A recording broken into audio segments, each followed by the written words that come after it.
It's 9:06 on Wednesday, April the 7th. The House Criminal Justice Subcommittee is now in session.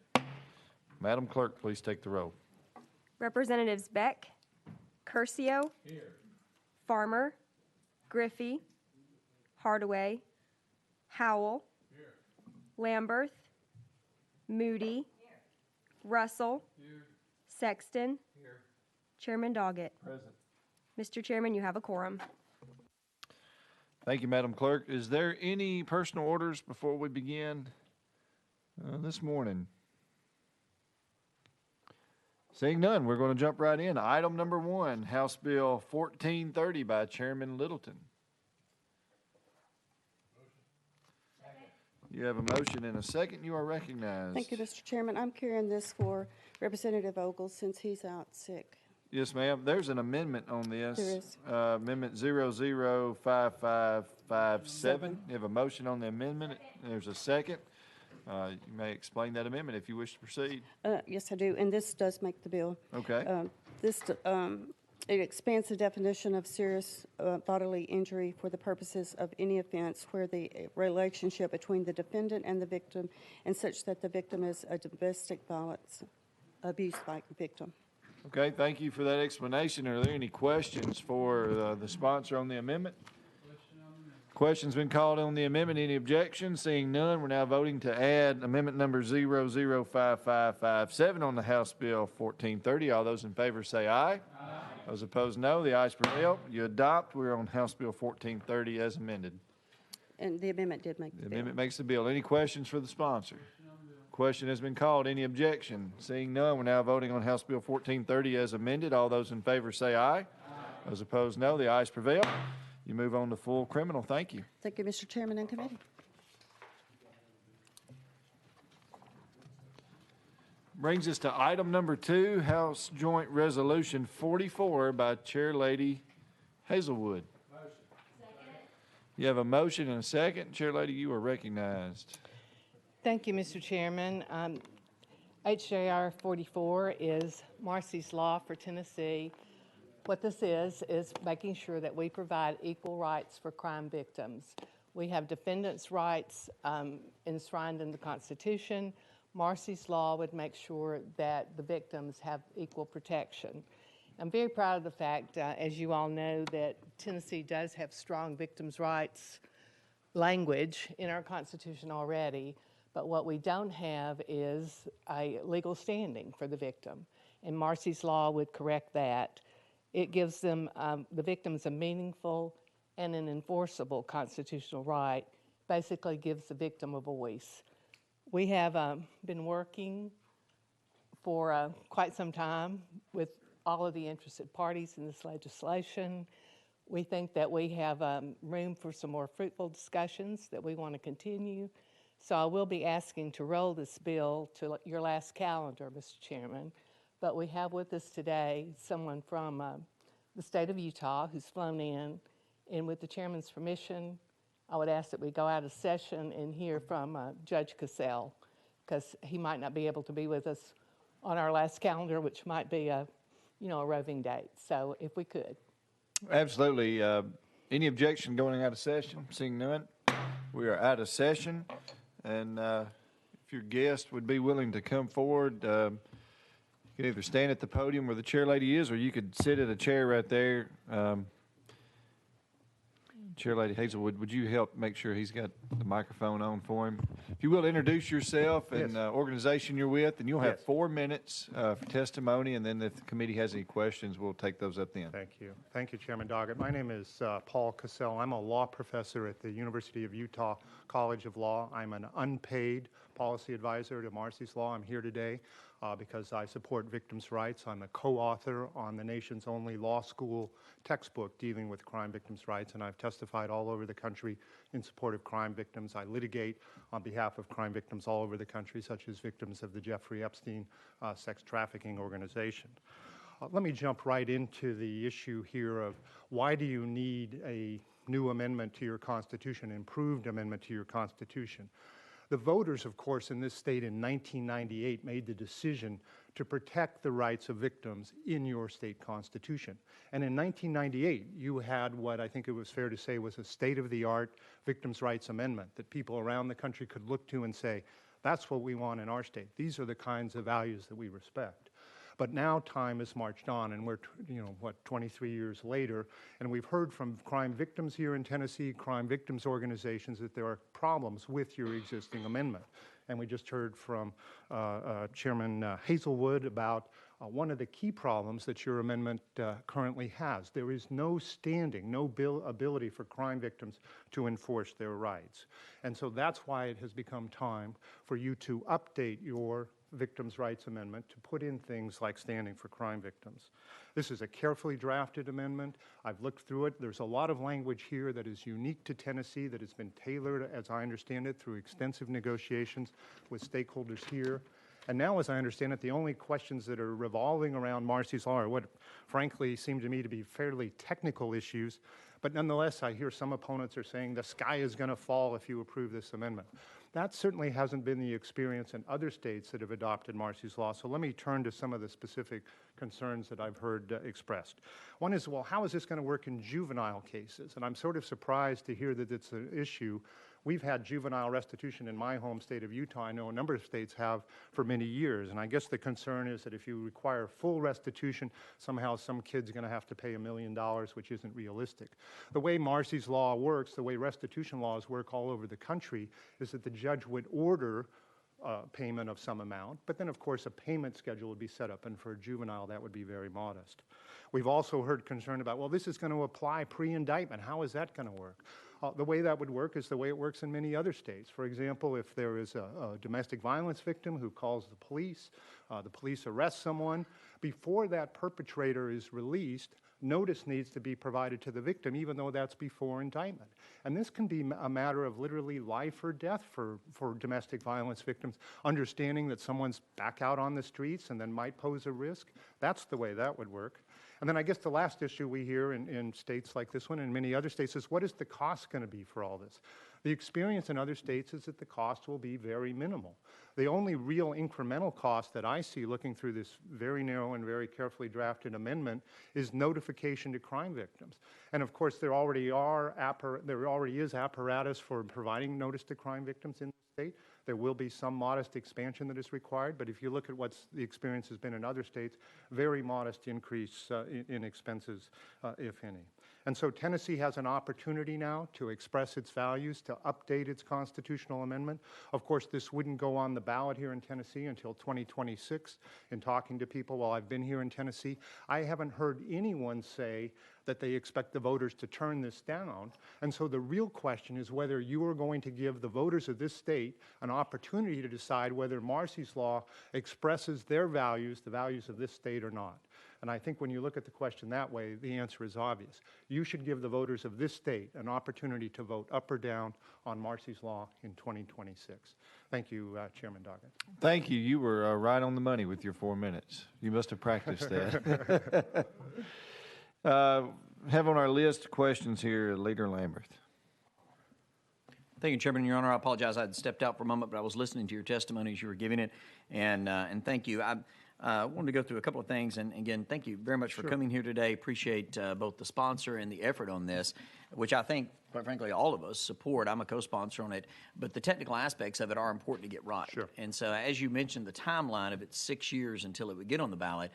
We're in the first year of a 2-year session, and it would need to pass this session and next session as well before making the ballot, as you know. So I think taking our time is a really good thing on this to make sure that we get it right, just as you articulated.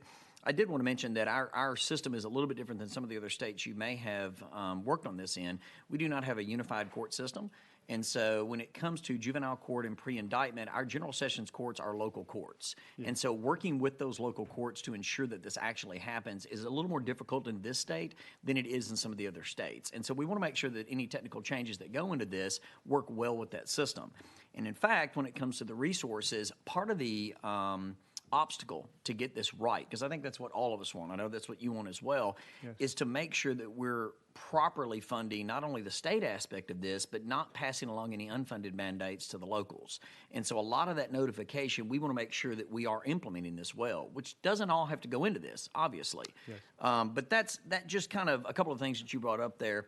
And kind of the last thing on the funding part of it, which I know we're trying to figure out, and the sponsor of the bill is much more adept and knowledgeable of this than really anybody in the legislature on the funding aspects of this, is to make sure when we implement it, we've been behind on some of the funding for years on providing for victim services, on providing for district attorneys and victim witness coordinators, and we're trying to catch some of that up. And so we're handling that issue as well as putting this in, and we want to make sure we get it right. And so thank you for your testimony today. I really appreciate it. It's very helpful. But I did want to just kind of toss a few of those things out there for discussion, because that's part of what we're working through to make sure we get this right.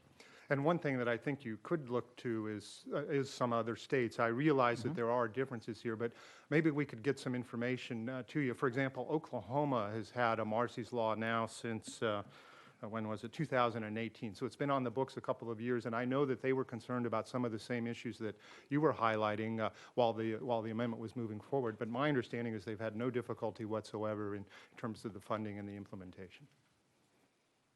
And Mr. Chairman, I was also going to say, we already do juvenile restitution. That was the first I'd heard of that. I didn't know there'd been an objection in this on juvenile restitution. It was more, I think, some of the notification issues and working with the local judges that are, again, locally hired, locally paid, locally elected. And we don't normally fund the bulk of what they do, but as part of this, I think that's part of the discussions is that we may need to. If we're going to require them to do something that the state is ordering and that's in the Constitution, there may be additional funds that might be needed. But we actually do some restitution now, but that caps out most of the time at 19, which creates some issues. Do you know some of the other states that you've worked in, how do they, it's a little off topic, but on this, how do they deal with juvenile restitution that goes well beyond, say, their 18th or 19th birthday once they've aged out of that juvenile system? So oftentimes the restitution obligations are essentially discharged when the court ends its jurisdiction over the juvenile, right? So that would be, I would assume, the same process that would be followed here. Okay. Thank you, Chairman. Thank you, Representative Griffey. Thank you, Mr. Chairman, and thank you, Professor Cosell, for being here. And I want to thank you for your efforts on behalf of victims of criminal offenses. My background, I've been an assistant federal public defender, assistant district attorney, assistant attorney general, prosecutor, defense attorney for about 30 years now, all the way from federal court in Memphis to general sessions courts in Memphis, circuit courts in Memphis, and then general sessions, juvenile, and circuit courts in rural West Tennessee. And I've read through the language, and I don't have any problems with what we're trying to do. And I commend you for the efforts, and I'm going to support this efforts. I always kind of wondered if it might be smart if we created something like a pink sheet for victims, and that pink sheet, 2 pages. The front page is victim contact information, and then the back page is confidential stuff, the victim statements about it, whether they want to be contacted, what they think should happen with the case. And those pink sheets ought to travel with every affidavit of complaint, criminal indictment, and the judge would be required to review those before accepting a plea bargain. The DA should be reviewing those before engaging in plea negotiations. And we ought to give the victims the right certainly to come in before there's release or any plea agreement is reached. So I commend you for this effort. I'm going to support this effort. It is going to be logistically difficult. There's going to have to be some expenses from my experience. General Sessions Court in Memphis, there's 13 different divisions last time I checked, and you may need 1 or 2 victim coordinators to try to contact everybody that wants to be contacted. In rural West Tennessee, we're going to need at least 1 person for each General Sessions Court in addition to our circuit court people. But this is something that I agree with you that voters of Tennessee should have the say-so whether they want this to take place and whether they want us to expend tax dollars on this effort. I think it's a valuable effort, so I appreciate you bringing the legislation. I appreciate the sponsor bringing this legislation, and I'm happy to support this. So thank you very much. If I could just know one thing, you have such a diverse background there, both prosecution and defense. One of the things I've heard talking to crime victims and crime victim organizations here in Tennessee is they say, hey, we just want to be treated like criminals. When you walk into one of those busy courts in Memphis, the criminal gets all sorts of notifications, and nobody's trying to take that away, but just making a phone call to the victim and letting them know what goes on, I think that's just a matter of fundamental decency that ought to be in your Constitution. I completely agree with you 1,000% on that. Thank you. Thank you, Mr. Chairman. Representative Hardaway? Thank you, Mr. Chairman, and good morning, sir. And I apologize, I missed the first part of your presentation. The issues of being able to fine-tune, I know you said it's been pretty much the same thing's been implemented elsewhere, but being able to fine-tune a constitutional amendment, tell me how we reconcile that versus a statute. Sure. So what you look at is a very carefully drafted provision here that would go, as you point out, into the state constitution.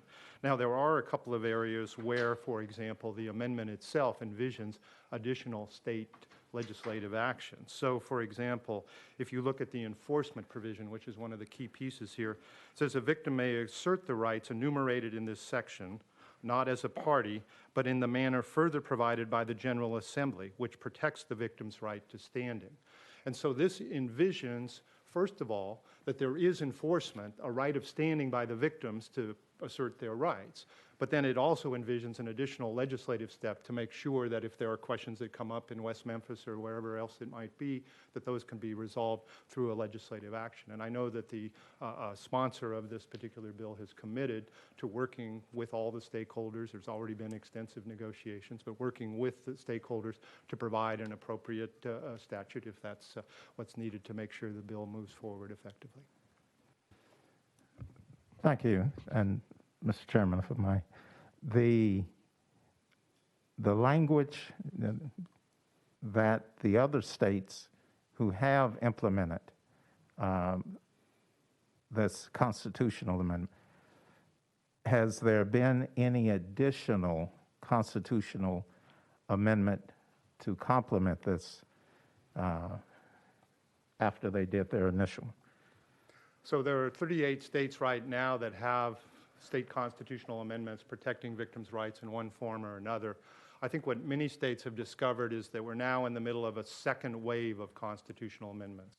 And I think I would put Tennessee in that second wave category. Tennessee did a wonderful job back in 1998 putting in place an amendment that was, as I said, state-of-the-art. But now we're starting to see a need for additional amendments. And one of the things that's come to the fore here in Tennessee is the need for a constitutional enforcement mechanism. If a victim walks into court today and says, wait a minute, I have these constitutional rights, it's difficult for that victim to assert those rights because there's nothing in the Constitution guaranteeing enforcement. So I think that's what we're seeing now is a number of states moving forward with new amendments or updated amendments, and that's, I think, the posture that Tennessee is in now and should be in now. And the states that have not had constitutional amendments but would have this Bill of Rights, so to speak, in their statute, how do they compare when we look at the satisfaction index for victims? Right, unfavorably in a word. I think when you go into states where there is no constitutional protection for crime victims, what you discover is that victims literally walking into the door of the courtroom are second-class citizens because the defendant already has a whole host of federal constitutional rights and a whole host of state constitutional rights, and there are no constitutional rights for victims. And so this is the point I know that that has been made by the bill sponsor a number of times. You have an imbalance if there is no constitutional protection for constitutional rights. And what you have here in Tennessee is, I guess you've gone partway towards redressing that balance. You have state constitutional rights for crime victims, but those rights are not enforceable. Of course, defendants here in Tennessee can enforce their rights, and what this would do is give victims that same opportunity to enforce those rights as well. Okay, I'm not clear from your last statement. You said that the victims have constitutional rights now, but they're not enforceable. Can you expound on that? Sure. You lack what's known as a standing provision in Tennessee, a provision that says victims have standing to walk into court and say, my rights are being violated, Judge. I want a remedy. I want you to enforce those rights. The victims cannot do that currently in the state of Tennessee under the state constitution because there is no ability spelled out in your constitutional amendment to enforce the rights. All right, those are all the questions I have right now, Mr. Chairman. Thank you. Thank you, sir. Representative Griffey. Thank you, Mr. Chairman, and thank you, my good friend in Memphis on this. Following up on that, the remedy that we're trying to address and give victims, would we, based on my experience, would it be fair to say that we would probably be able to address 90% of the complaints of victims if they have a right to be heard by the judge prior to acceptance of a plea? Would you agree with that, or can you expound on that, please? Sure. 90%, give or take. I think you're right that that's one of the key points in the criminal justice process. As you well know, everyone well knows, negotiated resolutions, plea bargains are the way that most cases end. And victims are not saying, we want to control the process. Victims want a voice, not a veto. And so they want, and what this Marcy's Law provision would do is they want to have a chance to talk to the DA before the DA strikes a deal and say, look, these are my concerns. I need some restitution here, or I need a protective order there. This would give that victim an opportunity to confer with the prosecution. And I would, from what I hear, the district attorneys in this state oftentimes do a very good job in handling cases. But there are some cases here and elsewhere where the victim may disagree or have a particular concern, and this would make it clear that the victim has the right to go to the judge and say, Judge, I want you to take a look at the restitution language here in this plea agreement and make sure that's fair. And again, I think that's just a matter of fundamental fairness. The judge may reject what the victim says, and that's, I think, the Thank you. Thank you, Mr. Chairman. Thank you, Professor. Thank you. Any other questions? All right. We're going to go back in session. I want to say thank you for your time with us today and being with us. Thank you for taking me out of order. I appreciate it. Yes, sir. We're back in session. Chair Lady. Thank you, Mr. Chairman, and thanks for the indulgence of having our faraway witness testify here for us this morning. I just would like to, as I said, I'm going to ask to formally roll this to last calendar, but I want to go on record. I have said this at every venue where this discussion has taken place. We have 6 years to get this passed, to get it on the ballot. During that 6 years, I know there are issues about implementation and resources and all of those things. So my goal is, and what I've been attempting to do, is work with folks and say, okay, tell us what you will need to make this work, and let's start that statutory process now so that when Marcy's Law is on the ballot, and I feel that it will be passed and passed overwhelmingly because I think that's where Tennessee's values are, when that is passed, then we'll be ready to implement it. In fact, we may not even have to do much more at that point to implement it. So again, I just want that on the record so that everybody understands we're going into this with clear eyes, that there will be issues that we'll need to address to implement it. I don't think anybody is certain. States, I think, will be helpful in helping us to determine that. But then we know that Tennessee is unique, as each state is. But with that, Mr. Chairman, I thank you for your indulgence today. Thank you, Representative Griffey.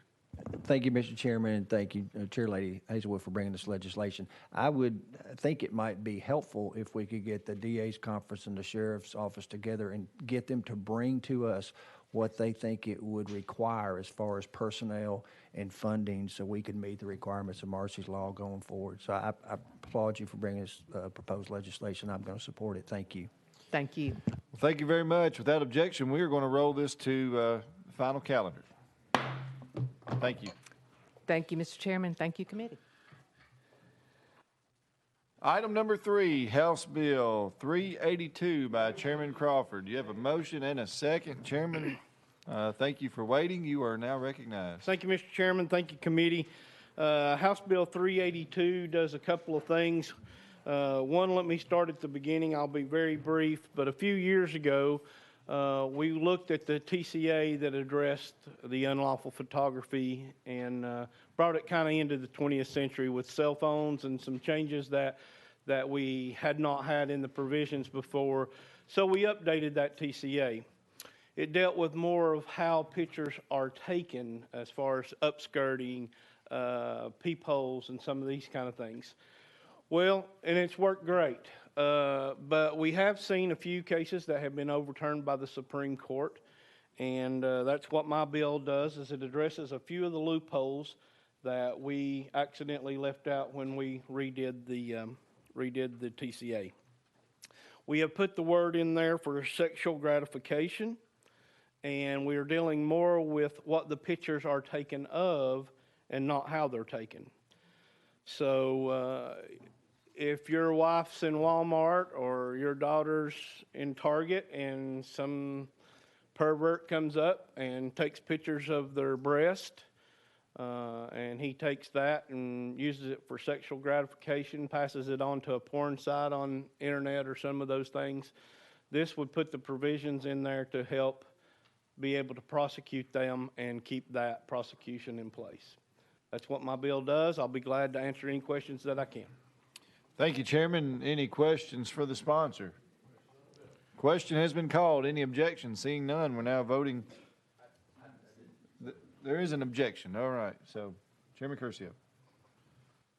Thank you, Mr. Chairman. I apologize. I was conferring with another member. I just want to make sure I understand. So, we've talked about this many times, but if we pass this bill and I'm walking in Walmart, or a woman is walking down the aisle in Walmart and someone takes a photograph of her and they use it for sexual gratification, then this law would apply. Is that correct? If it's taken of her intimate areas. But my question is about if you're facing me right now and I take your photograph, that counts. No, sir, not unless you're taking a picture of my intimate areas for sexual gratification. That's what I'm saying, though. Your definition talks about naked or clothed intimate areas. Those are both on the front and back of your body. They are clothed. They are facing us now. I mean, how do we? I don't understand how that works legally. Apparently you know more about it than I do because, again, we're not changing the law as it is now. We're just changing what the pictures are being taken of and if it's for sexual gratification. I've had no kickback on this whatsoever other than the motion picture industry out of California, and I rolled it a week to allow them to get an amendment to put on this bill last week, and they come to me this week and says what they wanted to put in the bill is already in the bill. So I don't know anything else to do. Thank you. I understand exactly what you're trying to do. I have, as I've told you many times, I have a great deal of sympathy for the stories that you've told. I just don't know how, this will be a very, very difficult legal issue. I don't understand how you prove it. I don't understand.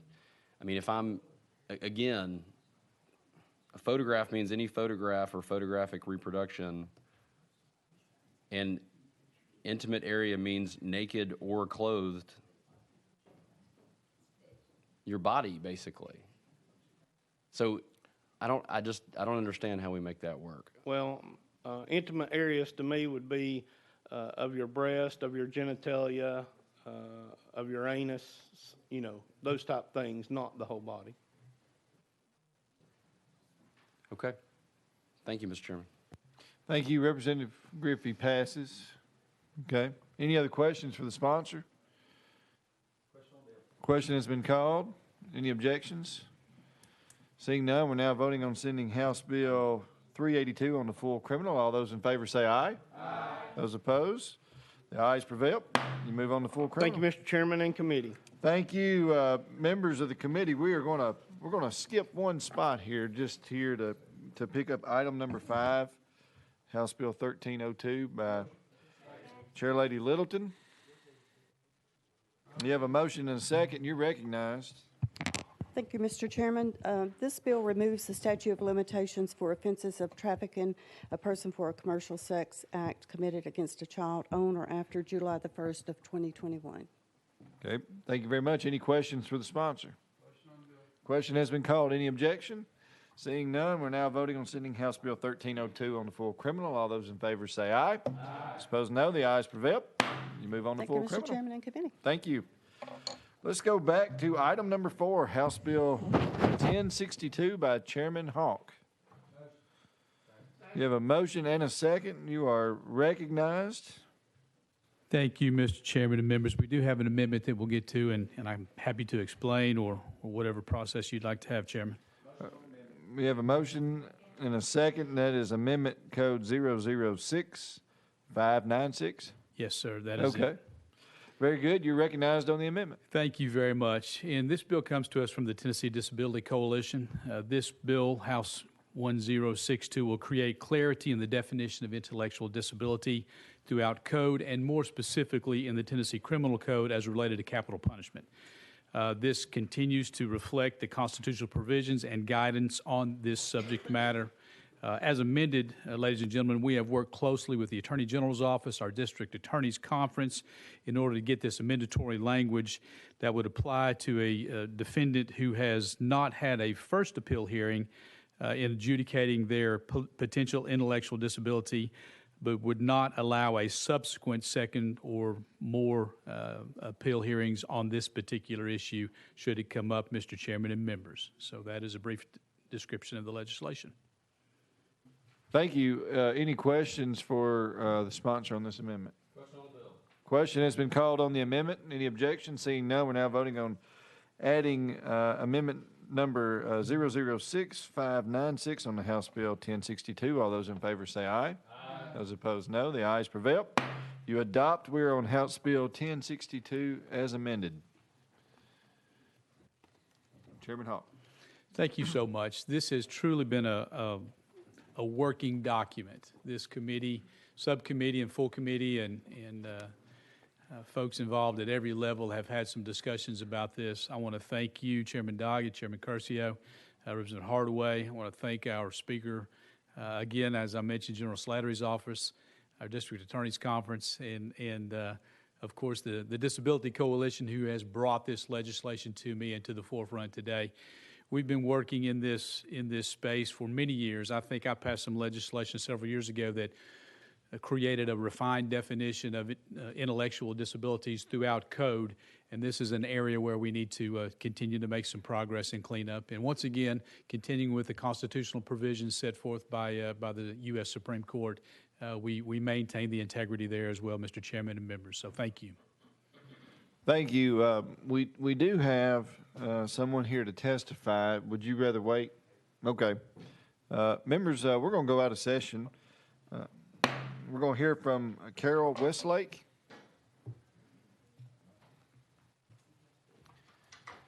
And you can sit at the chair or use the podium. It's your choice. If you don't mind, Looks please. Like the podium's the thing today. So Okay, yeah, well, so if you will, tell us who you are, who you're with, and then you'll have 4 minutes for your comments. I'll do it. Thank you. I'm Thank you. Carol Westlake. I'm the executive director of the Tennessee Disability Coalition, where I have been for the last 30 years, which is kind of shocking to me. The coalition is an alliance of disability groups, about 40 different disability groups across the state that work together to try to make sure that we are looking out for folks with disabilities of all varieties in Tennessee. I thank you, Chairman Doggett, and members of the committee for an opportunity to speak to this bill. It's something that's really important to us. We are grateful to Representative Hawk for helping us out with this, and especially grateful to the DA's conference and to the AG's office. I'm not an attorney. I don't play one on TV, but I've spent a lot of time with attorneys the last couple of months because this is not a part of the code that we usually hang in, obviously, but I will tell you that I am proud that in 1990, the Tennessee General Assembly recognized the need to protect people with intellectual disabilities from the death penalty. We were an early state to do that, and I think that we should be really proud of that. It was based on an understanding that people with intellectual disabilities have special vulnerabilities. They might not communicate as well. They might not understand systems so well. They are oftentimes misled by things. And understanding that that diminished intellectual capacity means that some extra protections need to be in place.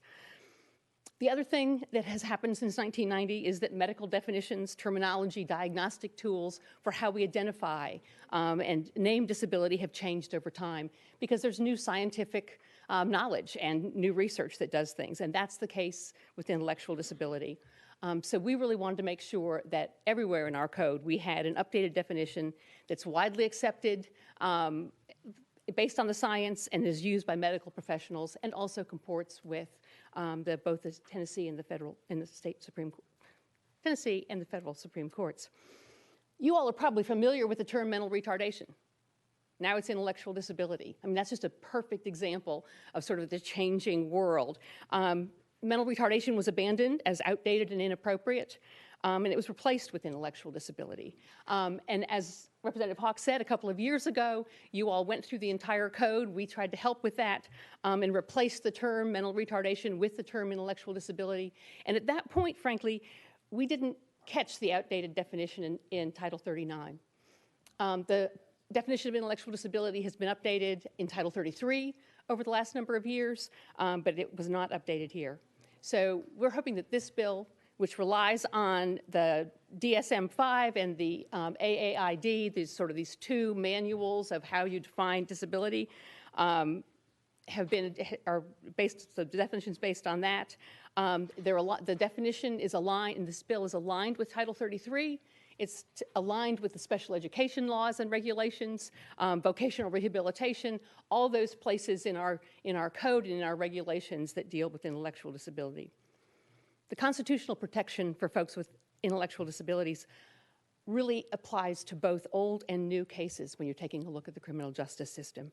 This bill then also provides a procedural path for a small number of individuals with intellectual disabilities who may already be under a death sentence but have not had their claim heard in court. So it would to be fully considered. This procedure would allow someone to request a hearing the way the bill is currently crafted with the amendment. But the courts can still rule whether or not an intellectual disability exists. I mean, that's really an important part of this as well. I think it's important to note that this bill doesn't change the law that protects people with disabilities from capital punishment. You already did that. You did that 30 years ago.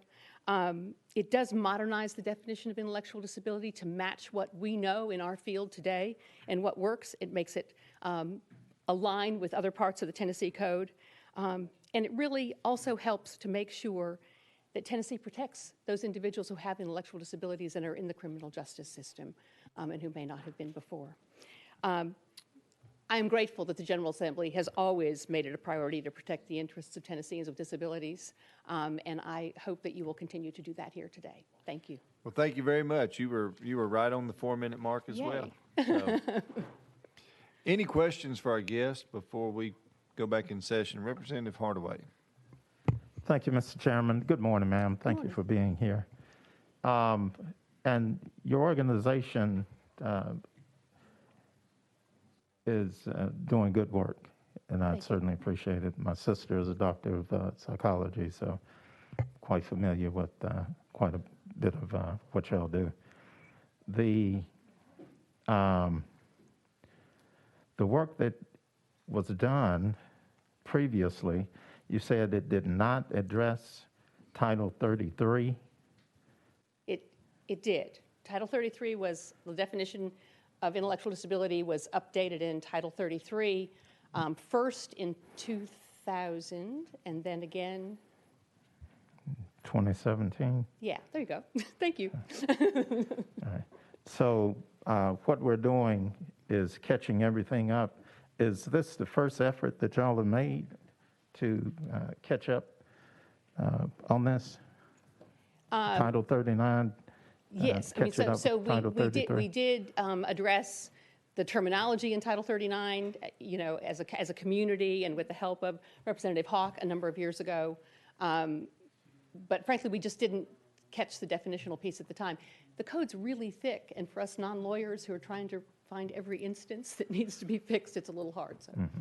All right. I certainly understand that. I'm a non-lawyer, and I'm responsible for some of that confusion that you can't wade through. All right. Thank you, ma'am. Thank you, Mr. Chairman. Thank you. Any other questions? All right. See, now we're going to go back in session. Thank you so much for coming and testifying, meeting with us today. All right, we're back in session. Representative Griffey was on our list. A question for our sponsor. Thank you very much, Mr. Chairman. Thank you for the sponsor for bringing this legislation. It's my understanding that what this would do as far as changing what we currently require under TCA 39-13203, under current law, if someone wants to challenge someone's intellectual disability, they have to do it at the trial court level. And so the trial judge gets a chance to hear it and make the determination. What this would do, even with the amendment, is my understanding that if someone didn't raise that issue at the trial level, years down the road, when someone's trying to oppose a death penalty sentence, they can come back and go, oh, my guy was mentally deficient, and he had an intellectual disability, and therefore he can't be sentenced to death, and they're going to relitigate that issue, when it should have been litigated initially at the trial court level. And it's unfortunate to say this, but in my experience as an attorney for 30 years, you can hire an expert to pretty much come up with what your position is, you want the position to be. And I'm concerned that this is going to be an end run to give folks that are sentenced to the death penalty a second bite at the apple that they currently don't have under current law. And for those in sponsor, I appreciate your passion on this issue, and I have no problem adjusting the definition of intellectual disability to reflect current norms and definitions in the DSM-IV and so forth. But I'm opposed to changing our procedural process. If someone has an intellectual disability so that they should avoid the death penalty, that needs to take place at the trial court level, in my opinion. So, thank you. Thank you, Representative. Chairman Hawk.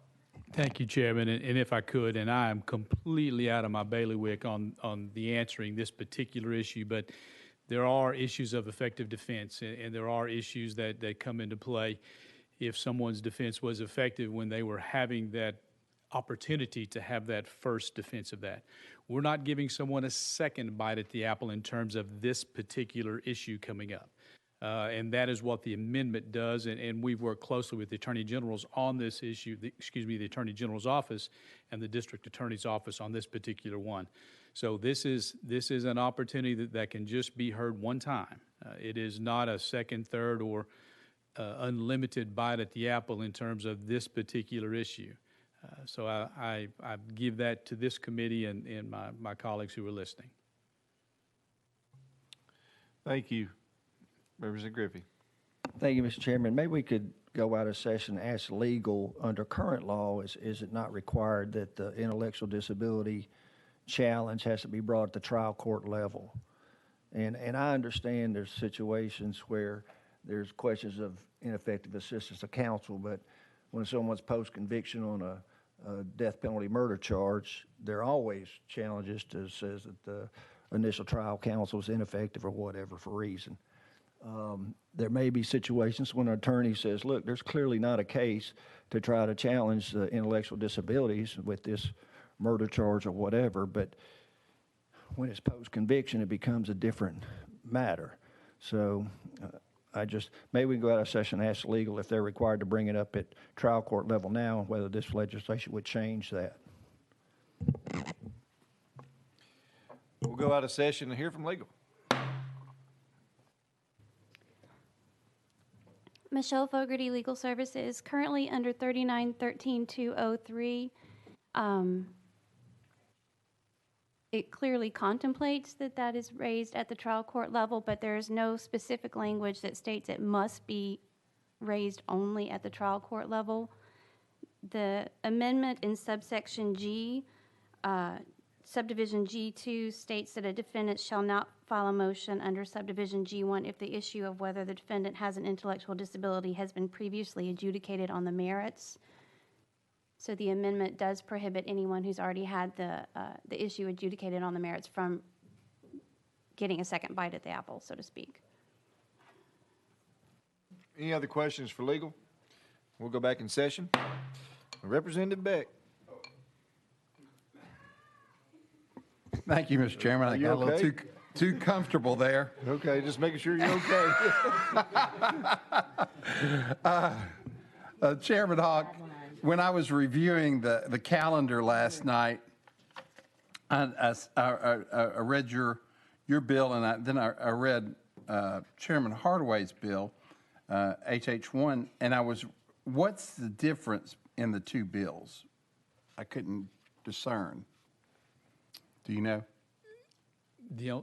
Thank you, Mr. Chairman. The only answer I have would be anecdotal. I have not dissected Representative Hardaway's bill. I know the legislation that I am bringing forth, the crux of the issue revolves around refining and modernizing the definition of intellectual disability throughout Tennessee Code. Happens to fall in this section of code, in the criminal code. Additionally, in order to make individuals comfortable with this legislation, both at the District Attorney's Conference and the Attorney General's Office, in order to accomplish that comfort level for those, we have put in the Section 2 has gone into the legislation as well to provide that level of belt and suspenders comfort level for those in the legal field as well. So I cannot say I have a great understanding beyond that of the legislation of what my bill does, sir.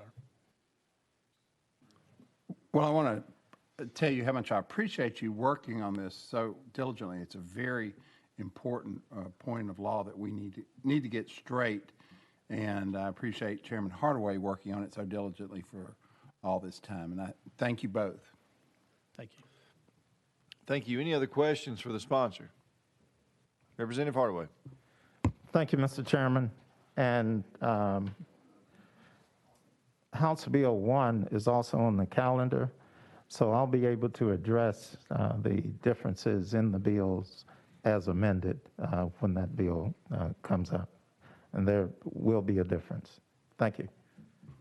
Thank you. Any other questions for the sponsor? Seeing none, any objection to the question? Seeing none, we're now voting on sending House Bill 1062 as amended on full criminal. All those in favor say aye. Aye. Those opposed, no. The ayes prevail. If you wish to be recorded as a no, please see the clerk. Thank you so Your much, bill Chairman. moves forward. Thank you. Thank you, Chairman and Committee.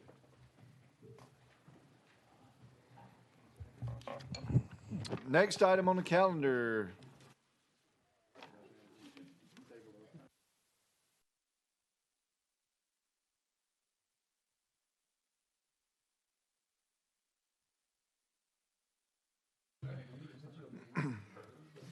Next item on the calendar, item number 6, House Bill 1546. Vice Chairman Weaver, you have a motion? You have a second? You're recognized.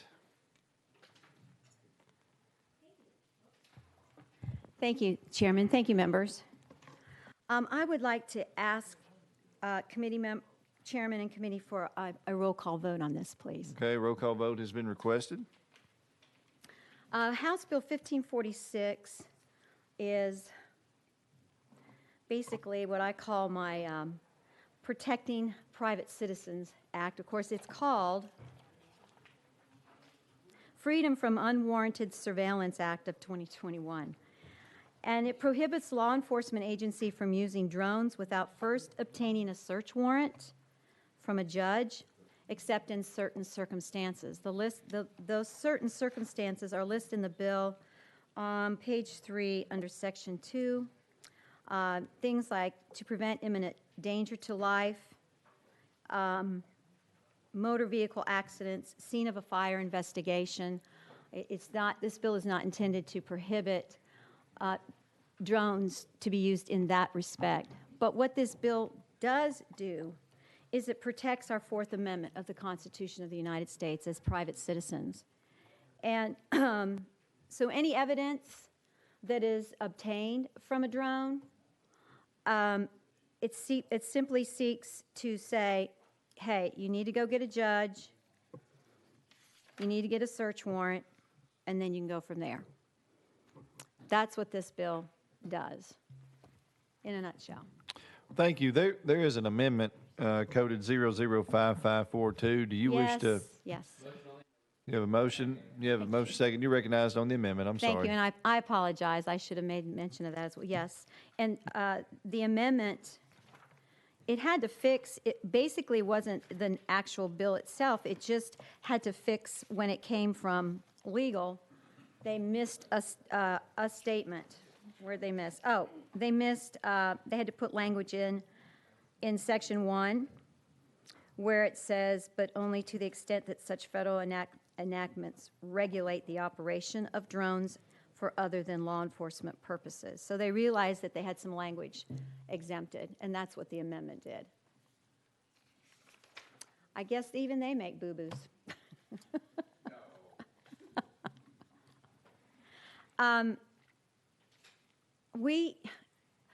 The reason why I brought this bill is because, of course, you and I, we have these little smartphones here that are a lot smarter. I have to have my grandkids operate it for me. But the point is, we are constantly being under surveillance. Actually, and I'm sure you know this, but China has it up on us with their surveillance. You can actually be in a meeting in your home. I've read up on this, and these little phones here can find out how many are in your home, how many are there, what you're talking about, and it's pretty scary. So with technology, it's a blessing, but there's also a bittersweet part of it as well. And this bill just seeks to do what our Constitution says. If you want to come invade in my area, fine, get a judge to get a search warrant and come. That's what this bill does. And I know many of you sitting on this committee, as I am, are very strong about our Constitution. And I feel that as technology advances and goes forward, it's going to get more invasive. This will be a wall around that. And that's basically it. And if you have any questions, I'll entertain them. I don't know if I'll know the answer, but we'll find somebody who can answer. Well, thank you, Leader Lameth, on the list here. Thank you, Mr. Chairman. And Chairman, we're very good friends and we share a county, and so it pains me to even bring up any objections to a bill that you would be carrying, because I know that your intentions are pure in this, and that you want to protect privacy rights. The two primary issues, and I know I approached you on the floor about this the other day, was that, we're literally focusing just on drones, and the same activity that you're prohibiting law enforcement to do with a drone could be effectuated, under the Fourth Amendment and through all of the open fields and plain view exceptions and everything else with a helicopter or a plane or a balloon or just about anything else. And I went through and read this more carefully after we had spoken, and there's civil penalties in here. And it basically says, the bill, that if a law enforcement agency is using a drone the way they're supposed to, the way it says in the law they're supposed to, and then they capture other criminal activity. So, there's other criminal activity out there that's being captured by this drone. Inadvertently, they didn't mean for it to, but they saw a body in a field or something else, that evidence can't come into court. And that, to me, is not just to the victims of whatever crime it might have captured. There's got to be a better way to go about that, just in my opinion. So, I think the goal here is good, but to say that evidence just can't ever be used that was captured in plain view, by, again, it's a drone, but it could have been a balloon or a plane or a helicopter or, anything that was capturing that in plain view. And then there's a civil penalty here. I mean, where if a law enforcement officer is doing their job and they're flying a drone and they might even realize that they caught something else in the camera, this is going to allow someone to sue that officer and get treble damages. I mean, triple whatever their attorney's fees are. To me, this just seems like a little much to try to resolve the problem that you're addressing. But the goal is good. But it's just some of the details of this, and that may have been in the drafting or something else. I know there was an amendment here, but it didn't really address that.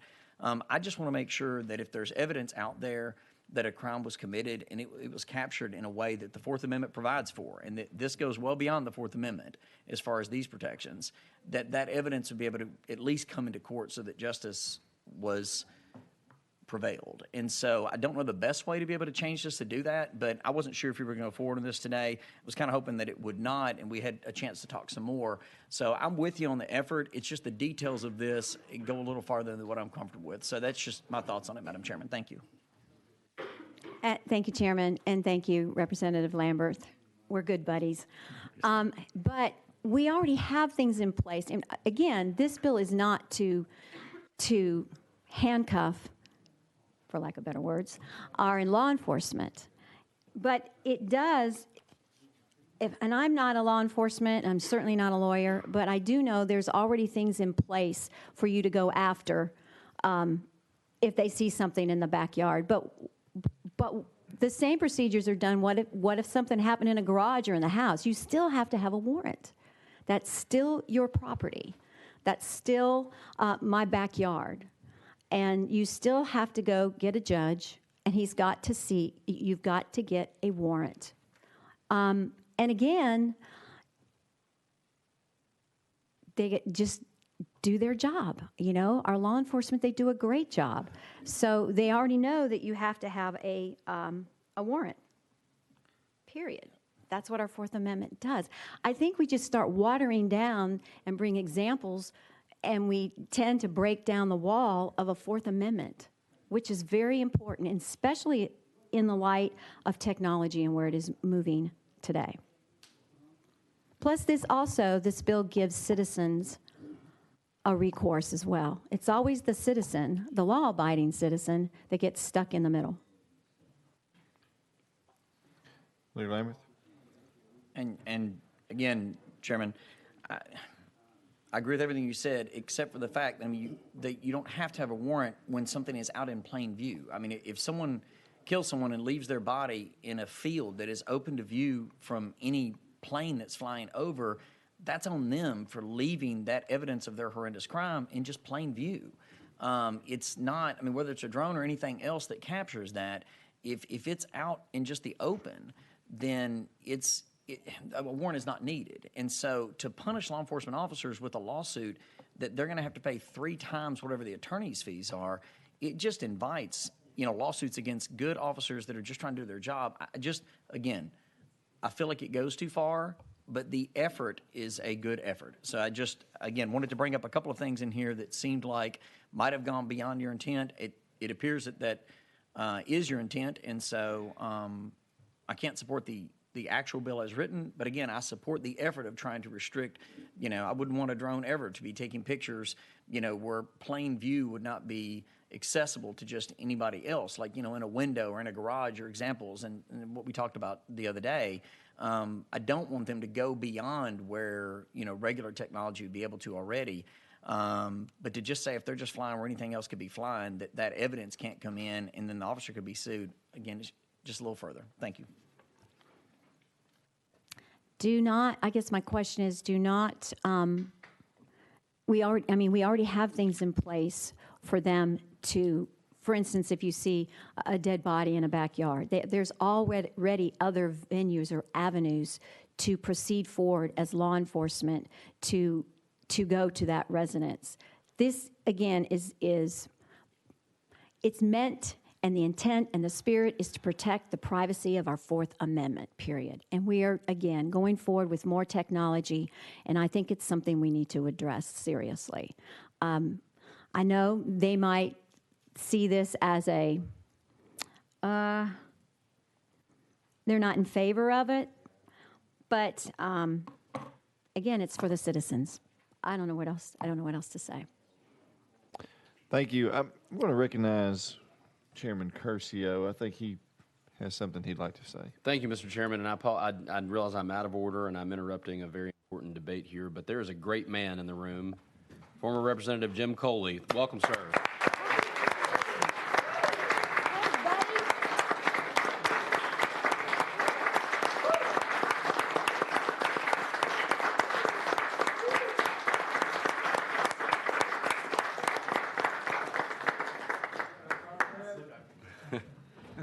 Thank you for that indulgence, Mr. Chairman. I realize I was out of order, but Yes, I know sir. We've had several bills this year that were brought to continue the good work that Representative Coley did while he was in this body, especially protecting children and other victims of very violent, heinous crimes, and one that was, in fact, even named after him, dealing with rape kits. And so I just want to... Yeah. And we had an amendment to fix that, sir. Absolutely. All right. Thank you. Sorry, I realize I'm out of order. Thank you. Back on business here, Representative Griffey. Thank you very much, Mr. Chairman, and thank you, Chair Lay, for bringing this legislation. I'm with Leader Lambert on this. I appreciate the effort, and I know what we're trying to address. The Supreme Court has held that the Fourth Amendment protects persons, not places, and it's where a person has an expectation of privacy, and that typically applies to your home, your person, your briefcase, things like that. And they have drawn a distinction when things happen out in public, plain view, open fields, because a person generally doesn't expect their privacy to be involved, say, out in the field or something like that. And that's why they've said, you know, it's okay for a helicopter to fly over property, and if the law enforcement sees a crime, they can, you know, prosecute the person, and if they've got video from the helicopter or something like that, they can use that because you don't have an expectation of privacy out in public, just like if you're driving down the road and you swear over and hit somebody with your car, you don't have an expectation of privacy. Everybody can see where you're going.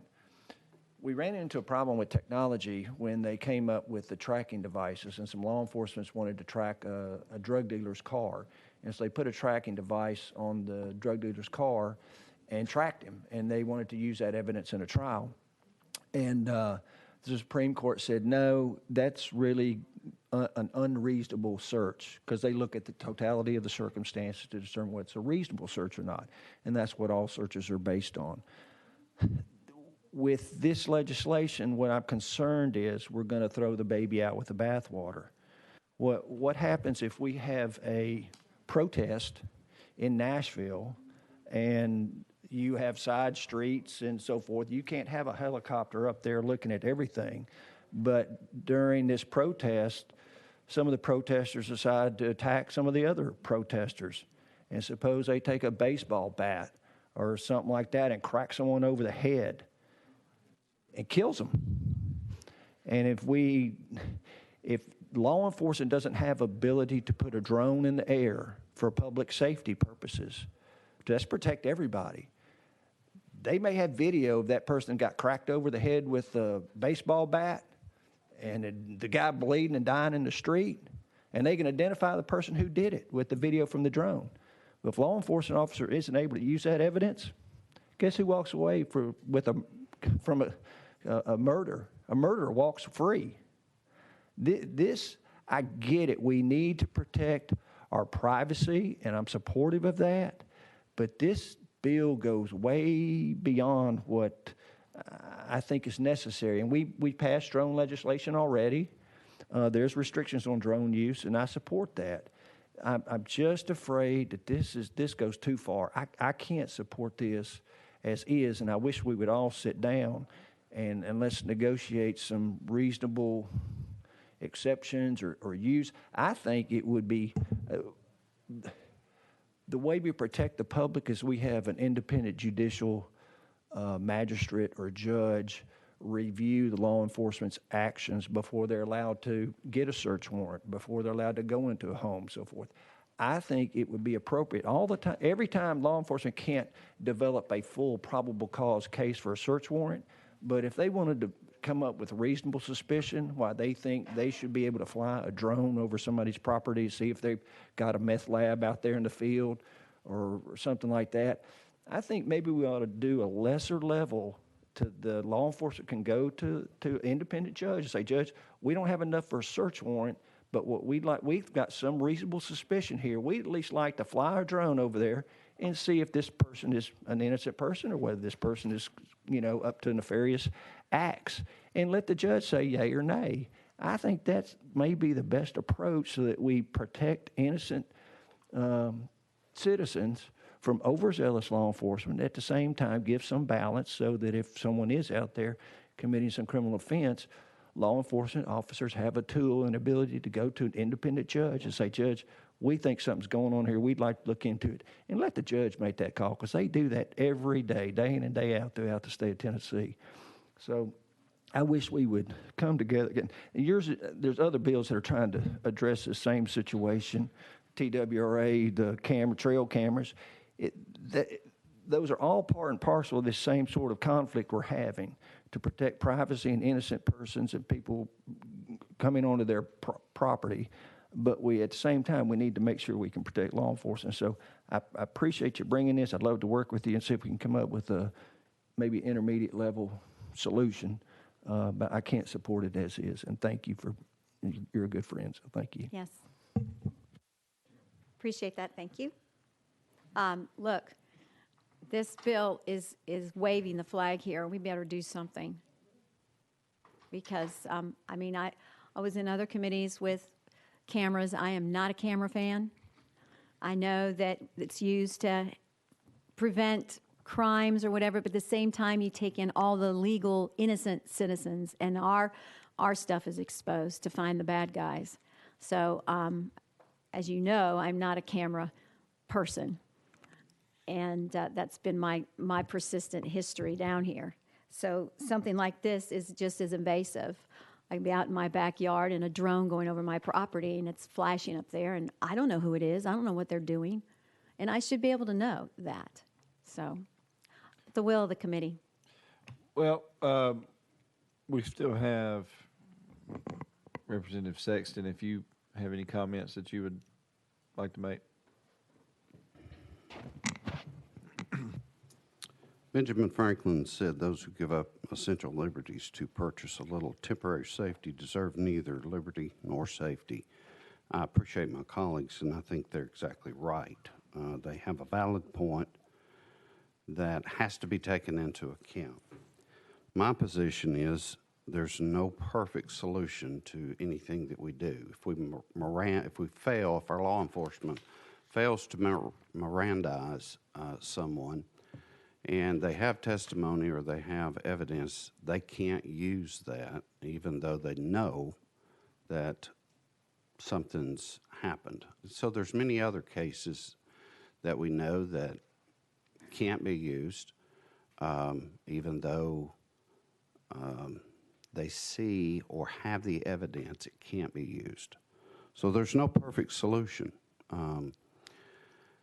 So if I'm going to err, I'm going to err on the side of protecting my liberties and protecting privacy. And for that reason, there may be issues in the bill that need to be, I haven't studied it that well, that might need to be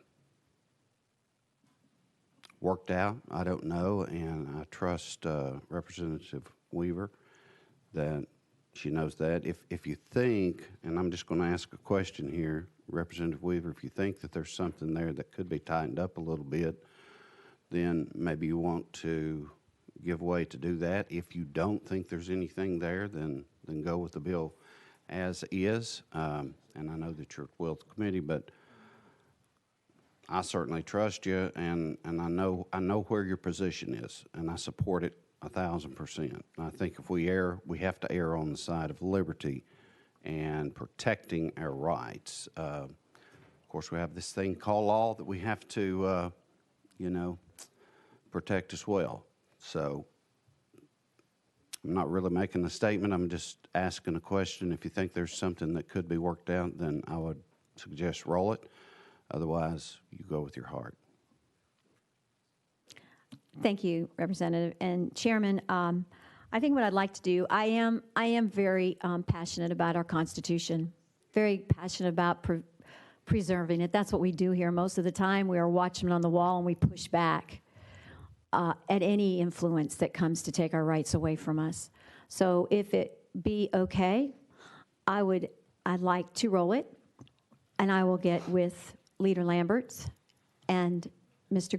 Griffey and Mr. Sexton, if you will, or anybody else who wants to opine or come in and help, and we'll fix this. But I think it's too important just to let it die here and not be addressed, especially in light of our culture. And it's always, how do you say that? Culture is upstream from politics. We've got to definitely do something about this. So I'll do that then. Well, thank you. What we'll do is we'll roll it to our final calendar. That's fine. Not the special calendar, but the final calendar. So without objection, we'll roll this to the final calendar. Thank you. Thank you, committee, and thank you for your indulgence. Thank you. Bye.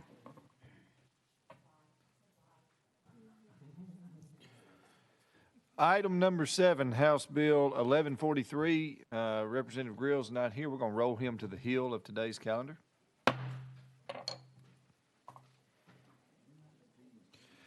Item number 8, House Bill 762. As we have Representative Gillespie. You have a motion and a second. You are recognized.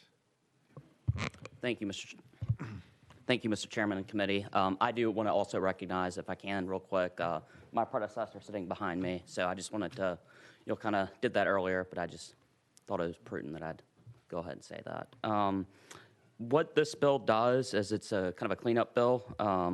Right now, in TCA section 3917 1301(3), it states in the language, especially aggravated rape of a child, and we're just taking away that word especially because that's not in the language in other areas of the law, and we're just making everything match, and that's all that this is doing.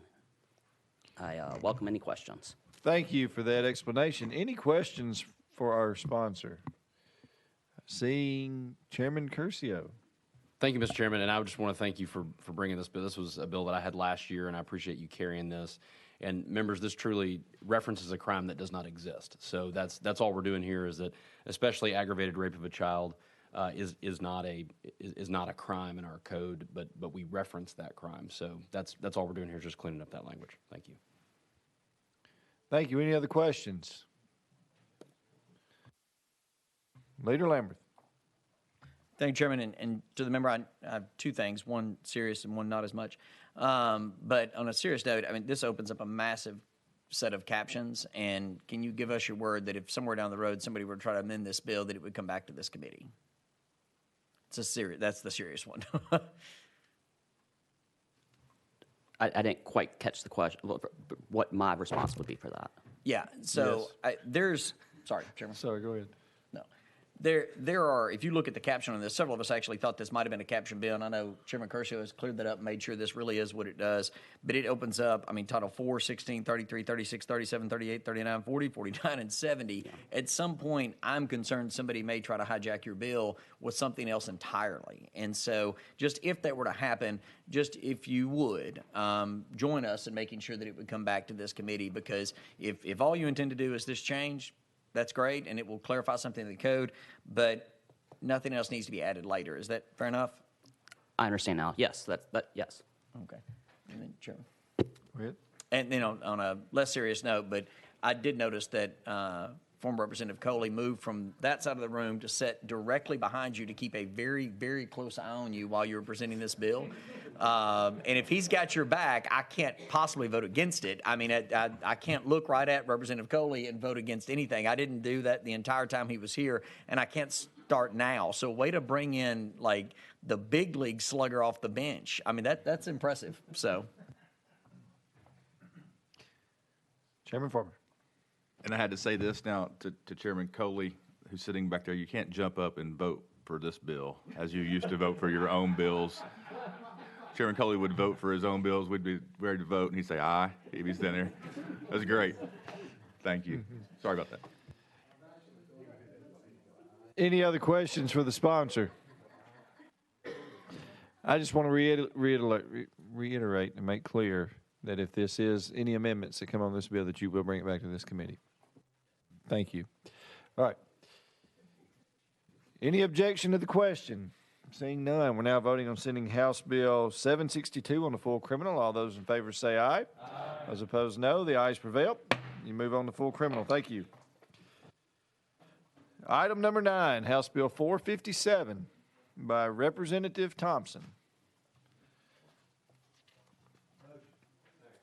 You have a motion and a second. You're recognized. Well, thank you. Thank you very much, Mr. Chairman of the committee. I'll join everyone else in recognizing and former Representative Coley. I tell people last year when he left that I knew him way back when. We were college friends, and we were perfect angels too, and never did anything wrong. And I'm sure y'all all believe that too. But that was a long time ago. Okay, 457 is a pretty simple bill. Right now, the code simply says that bail must be paid in cash. This simply updates this to 21st century by including credit card, debit card, or any internet or mobile cash application. And it was brought, it was requested to me by Shelby County government. Now I know that Shelby County jail is probably a little different from most of your facilities in your counties, but there had been a lot of problem with pretty rampant COVID infections, and also the difficulty of handling cash, both by the person bringing it and our court clerks having to handle large quantities of cash. And with that, I'll entertain any questions. Question has been called on the bill. Any objection? Seeing none, we're now voting on sending House Bill 457 on to full criminal. All those in favor say aye. Aye. Those opposed, no. The ayes prevail. If you wish to be recorded as a no, please see the clerk. You move on to full criminal. Thank you. Thank you, Chairman Committee. All right. Members, item number 10, House Bill 600, without objection, will be rolled to the special calendar. Item number 11, House Bill 673, will be rolled to the final calendar without objection. Item number 12, House Bill 1565 by Representative Freeman, without objection, will be rolled to the final calendar. We're going to skip 13 and take up item number 14, which would be House Bill 1533. Second. You have a motion and a second. Representative Lamar, you are recognized. Good morning, committee. How y'all doing today? Great. Awesome. My bill 1533 removes prohibition against Community Oversight Board issuing subpoenas, replaces the procedure for local legislative bodies to issue subpoenas on behalf of a board with the procedure for boards to issue subpoenas. This bill is about local control and enabling community oversight boards to have the tools that they need to make sure complaints of citizens are heard. In order for these independent oversight agencies to operate as intended, they need the ability to obtain necessary information via subpoena power. Subpoenas can be used for more than just compelling testimony or evidence from police officers. They can also be used to obtain video images or cell phone records that maybe provide a clear picture of what actually happened. These oversight boards need to maintain their independence, and by requiring them to go through counsel for each subpoena request, They are no longer independent from the city's legislative branch. Given the rise of incidents between police and citizens across the country, we need to give each community the chance to restore confidence between police and the citizens they protect. And one way to do that is a strong, independent community oversight board. And Mr. Chairman, I do have a guest here, and I was wondering, could we go out of session to allow him to speak? Absolutely. Any objection going out of session? So now we'll go out of session, and we will hear from Pastor James Kirkwood. If you will, Ms. Lamar, make sure that he's turned on there. If you would, introduce yourself, tell us who you're with, and you'll have 4 minutes. Yes, my name is James Kirkwood, Memphis, Tennessee. I'm with the Memphis Civilian Law Enforcement Review Board. First, I would just like to express my utmost respect for your diligence and duty and the people of this great state. And I really do like to appreciate you for your time that you spend up on this hill. As a police officer, I would often wait each year for you all to send the laws down. And we would go in service training, and we would try to figure out what you all was telling us to do. I'm here today, however, to ask you to pass House Bill 1533. Since 1838, the police and the community have walked in a prearranged marriage. The marriage has had its share of ups and downs. Still, we continue our relationships, problems unresolved. As it is often the case in marriage, it is not that there is an absence of love between partners, but an absence of reciprocity. It's not that, we don't understand one another or want to understand one another. And I'm sure that all of you who are married can really understand what I'm saying when I use the analogy of marriage. I'm sure you have heard your spouse say, "You don't listen. Why don't you talk to me? Why did you do that? I have told you my problem with you, but you refuse to listen. Just do what I ask. I know what I am doing.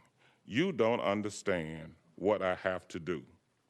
The community is again asking to be an equal partner in this prearranged marriage of police and community.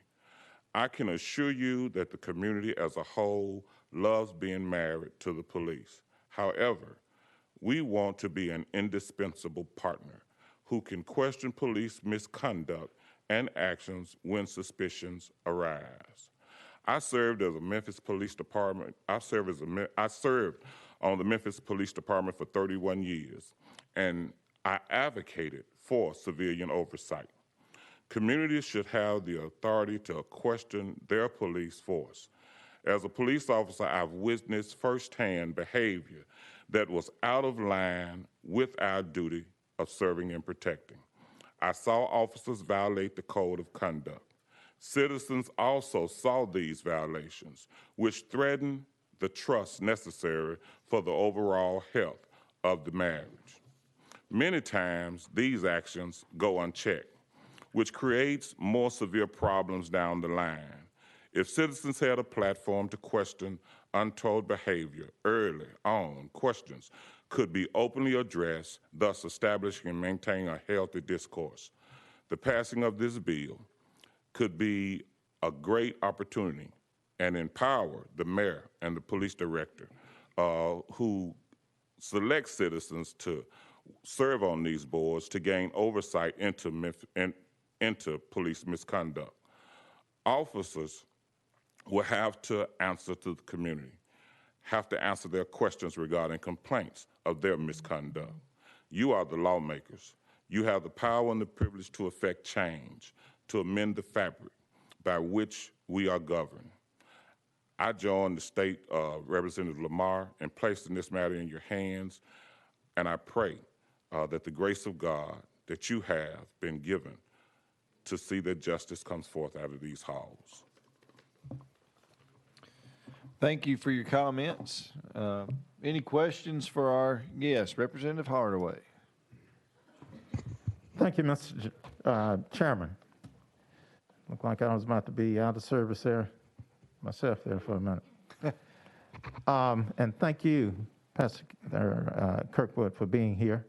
Known you a while, and I appreciate the service that you gave as a law enforcement officer and that you offer now in your role with CLERB, which gives you a unique perspective. The things that you've stated so far are points of view that I can't have. I've never served in law enforcement. I'm a legislator, but even though we make law, we don't enforce it. The ability for the citizens of Tennessee to hold our law enforcement accountable starts with transparency. That's where the accountability begins. I think CLERB serves a valuable role in making sure that the people are in charge. That's the simplest way to put it. And it's through the accountability which is allowed through our rules, our statutes, our ordinances that give them that power. Okay? So I appreciate you being here, and I urge my colleagues to support Representative Lamar's bill because it does empower the people. It allows the people to engage one of the purest forms of democracy, and that's being there to determine what happens instead of going through a representative. If we have the subpoenas coming through a legislative body, that level of separation, that degree of separation, is less than the type of democracy that we ought to be fighting for, and that's the one that's closest to the people, where the people are more involved and where the people make the decisions. So I thank you for the work that you do now in your role with CLERB. Also, once again, I honor you for the work that you've done as law enforcement in protecting and serving our community. Thank you. Thank you, Mr. Chairman. Thank you, Representative. Chairman Curcio. Thank you, Mr. Chairman, and thank you, sir, for being here. I know you traveled a long way to be with us today, so I appreciate you. Can I ask you, how long has the CLERB been in existence? CLERB came to existence in Memphis around 1994. It has been on and off again, but it has been brought forth once again a couple of years ago. Mayor Strickland brought it back onto the forefront, and it is working hard to make sure that that question that's always in the air, did police officers do what was right? Did they handle it right?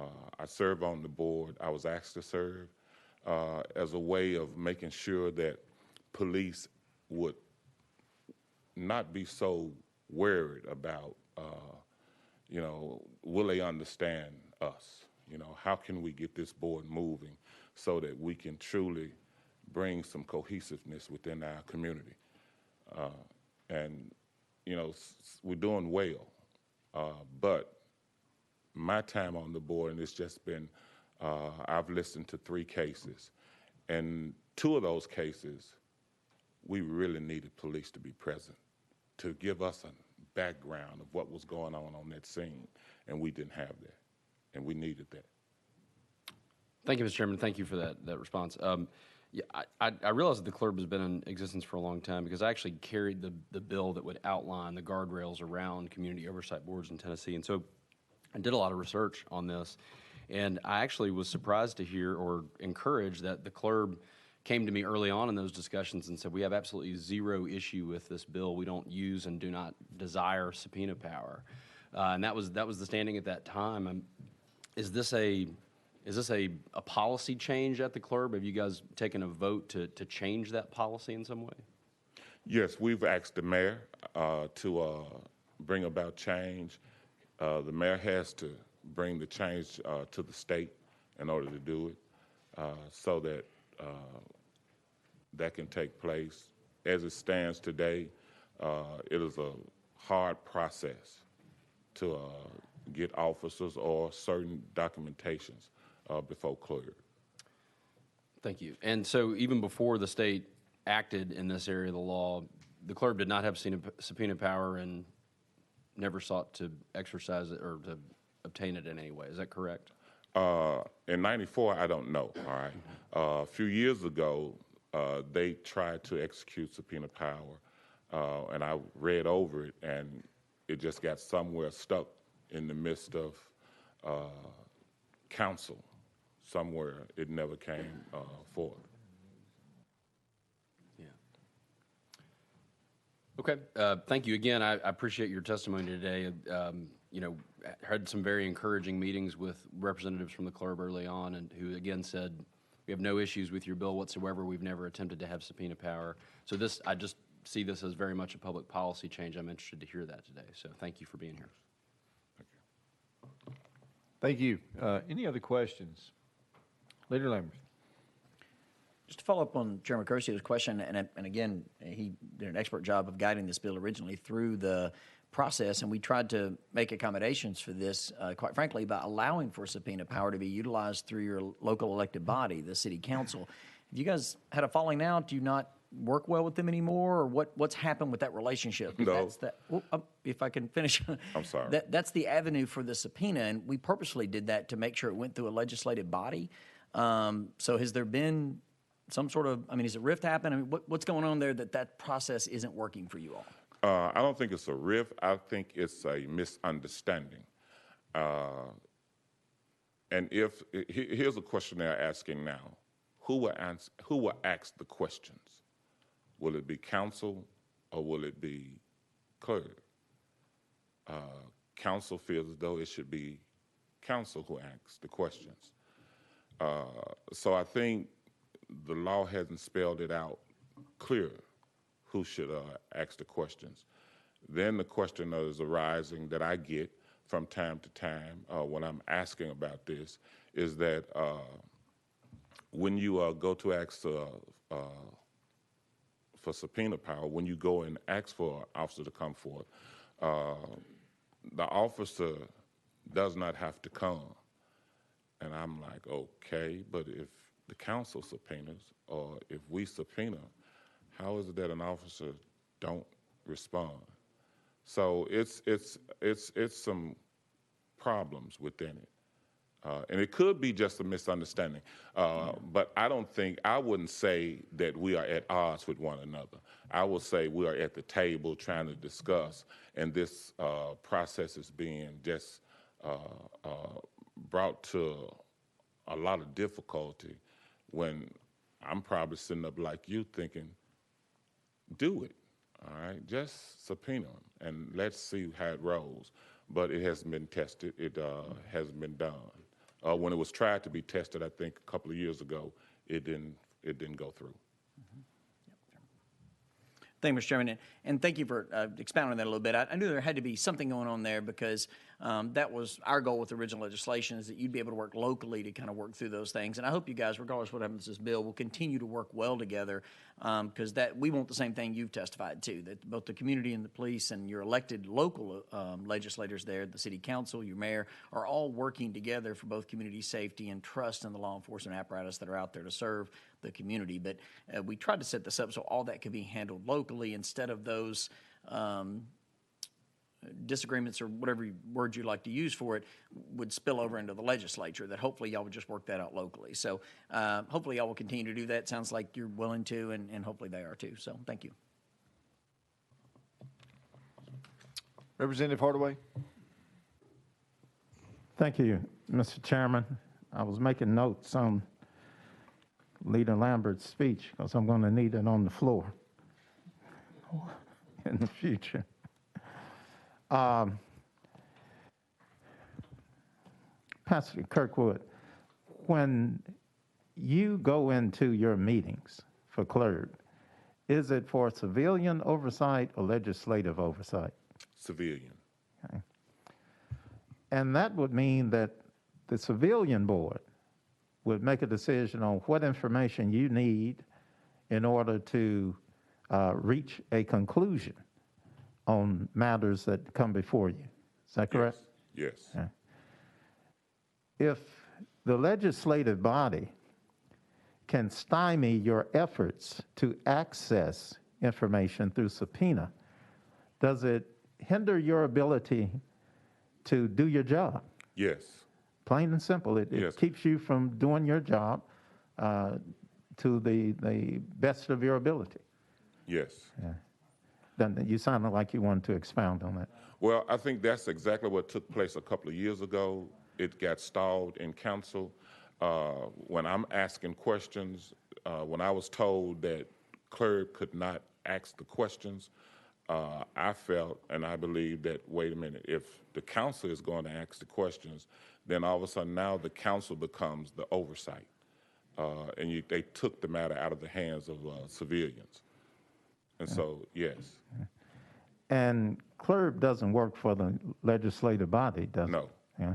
Clerk works for the people. Yes, it's an And independent. clerk Yes. answers to the people. Yes. Yeah. All right.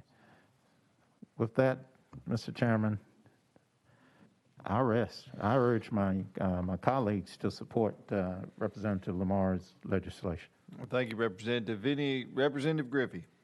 Thank you, Mr. Chairman. Thank you for being here and your service to the community. So right now, under present law, clerk can get a subpoena, but they have to go through the legislative body. Yes. Okay. And the committee oversight is a statutory creation, but it consists of appointments by political elected officials make the appointments to the board. Correct. Okay. That's all I have. Thank you. Appreciate you being here. Yes, sir. Thank you, Representative Russell. Thank you, Mr. Chairman. Does the council, do they nominate and appoint these oversight boards? Council, the director, and the mayor. If that's the case, wouldn't they be the ones that decides who asks the questions? No. No. Could you expand on that? Yes. Citizens bring their complaints to the Civilian Law Enforcement Review Board for us to hear it, to give oversight. They don't bring it to the council. But the council appoints you all, correct? The mayor appoints us. We're appointed by the mayor. The council, I guess, votes for it, approves it, but we're appointed by the mayor. And if that's the case, wouldn't the council be the ones that would decide if you should have subpoena powers?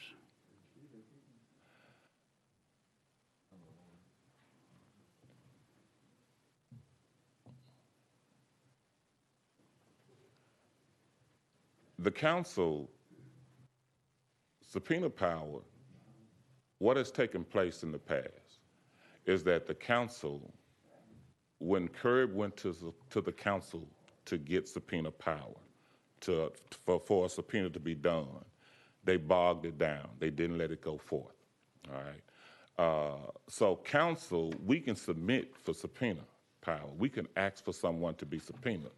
Then council has to vote. Will we do it or not? All right. So council can say no. All right. If council says no, then the Civilian Law Enforcement Review Board is left outside. There's nothing they can do. Thank you. Representative Hardaway. Thank you, Mr. Chairman. Just want to clear up a couple of things. With the nature of the board is that there are nominations that come from the mayor, and then they're approved by the council. Similar to some of the things that happen with the legislature. There are some nominations that the governor makes, law enforcement, and the Tennessee General Assembly votes on it. But those individuals don't have to run back to the governor for approval for subpoenas. They don't have to run back to the legislature for approval for subpoenas. So I'll leave it at that. Thank you, sir. Thank you. Any other questions for our guest? Seeing none, we're going to go back in session. Thank you for being with us today and for your comments. Representative Lamar, you are recognized.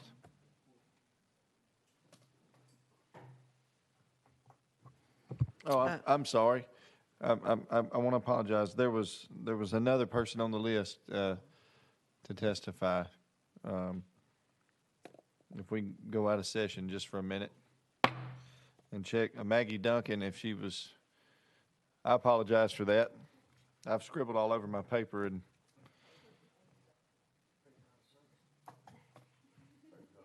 did I say out of service? My paper's out of service. Okay. All right. Thank you. Ms. Duncan, if you would, introduce yourself and who you're with, and you'll have 4 minutes. Thank you, Chairman. I'll be brief. Maggie Duncan with the Tennessee Association of Chiefs of Police. I think a lot has been said, so I don't want to belabor the point. Many of us worked very hard on that bill with Representative Curcio in the past, and putting those guardrails were very important. You're talking about citizens having an ability that without those guardrails that we don't have anywhere else in our judicial system. And so it's important to the law enforcement community that we hold all of us to high standards, and we feel that putting some layers on the subpoena powers is important. And that's all I'd like to add to the conversation that's been had today. Thank you. Any questions for Ms. Duncan? Chairman Howe. Thank you, Mr. Chairman. Thank you for being here. I just had a thought in listening to the previous testimony. It was stated, I believe, that CLRB has to go to the elected body to get a subpoena. It sounds to me like the system is working the way the legislature designed it. Am I correct on that? That was our understanding. In fact, Chairman Curcio mirrored that portion of the statute after Knoxville and Memphis procedures and processes because they did work. Thank you, Mr. Chairman. Thank you. Any other? Representative Hardaway. Thank you, Mr. Chairman. And thank you, Ms. Duncan, for being here. I kind of like what you said, that the legislature was modeling the legislation after what was working in Memphis and Shelby County. So I think it's probably appropriate when Memphis and Shelby County sees that something is not working and seeks amendments to that policy, that the legislature would be just as attentive and just as cooperative. And this seems to be one of those instances. I still find it unique and encouraging that a former law enforcement officer is here testifying as a member of CLRB, and I know him from his service when he was in law enforcement, and I know him his service with CLRB. So I think you make a good point, and I appreciate you being here, that we should listen to those who are there doing the work, and they bring us recommendations on how they can do their work better. We listened last time, and I'm recommending to the body that we listen this time to the citizens, which is expressed through Representative Lamar's bill. So I thank you, ma'am. Thank you, Representative Hardaway. Any other, let's say Representative Russell, I'm sorry. Thank you, Mr. Chairman.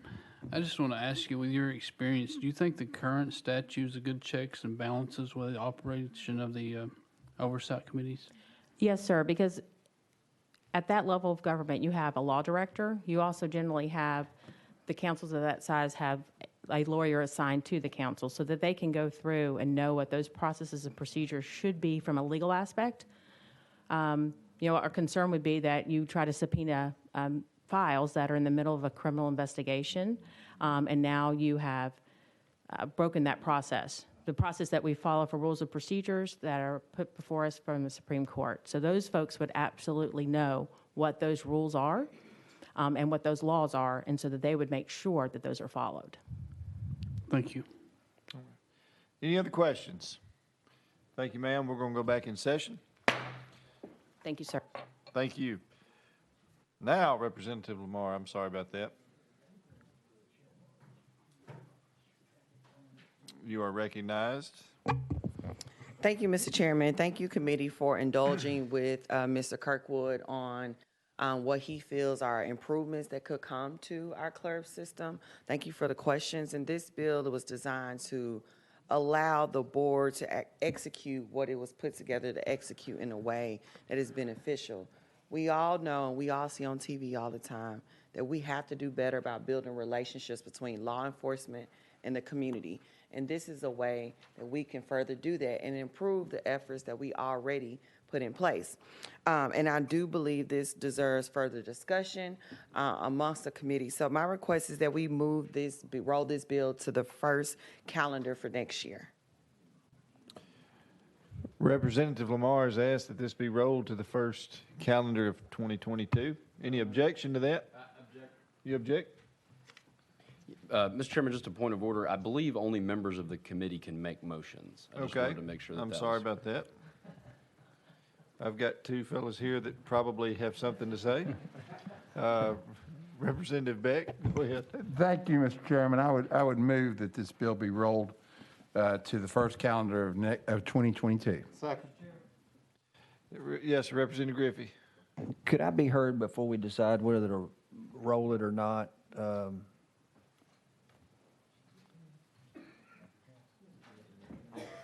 good with that. Okay. So yes, you're recognized on the motion here. But before we decide to roll this, I just, for the committee's consideration, I wasn't a fan of community oversight boards because I think they have the potential and the tendency to interfere with the criminal justice process we already have set up. I'm not against the purpose of trying to get accountability and transparency. I'm in favor of those, but my desire is that we would try to address those issues within the systems we already have in place. And when this bill was proposed last year, the guardrails and so forth that were placed on them, I felt were appropriate, that if the subpoena power is needed, they could go through the legislative body. And so what I'm hearing today is the board, who's appointed by the mayor and the chief of police and others, may want to do a subpoena. They've tried to do that. The legislative body turned them down, and now essentially we're being asked to interfere with that internal process in the local government. And I don't think it's appropriate for us to be put in a position of interfering with the process that's set up between the locals and their board. It's their board. So I'm opposed to this legislation. If the committee's the will to roll it, fine. I don't think I'm going to change my mind on this because I feel like it's putting us in a position of interfering between the actual board and legislative body that created it, and I don't think that's appropriate. So thank you. Representative Lamar. Thank you, Mr. Chairman. And thank you for your comments, Representative Griffey. Through the indulgence of questions and asking questions with our guest speaker, I do think that we deserve to have time to have more conversations. Many members on this committee had questions. It was stated that this was modeled after some of the efforts in Memphis, and we are coming saying there are some things that we like to work out, and many members were interested and asked a lot of questions. What this will do is give us time to have one-on-one conversations with each of you on the committee, hear our grievances, hear how we want to improve, and then next year, after we have the summer and the fall to have these conversations, if we can't get on the same page, vote how you please. But we're just asking, give us the time to have conversations with you regarding this piece of legislation. What are some of the concerns coming from Memphis before we try to kill it? And that was why I was saying it would be a good time to just roll it to next year so that I can indulge you in more conversation in efforts to show citizens that we hear their concerns and we truly want to allow more transparency and stronger relationships between law enforcement and community members. Okay, thank you very much.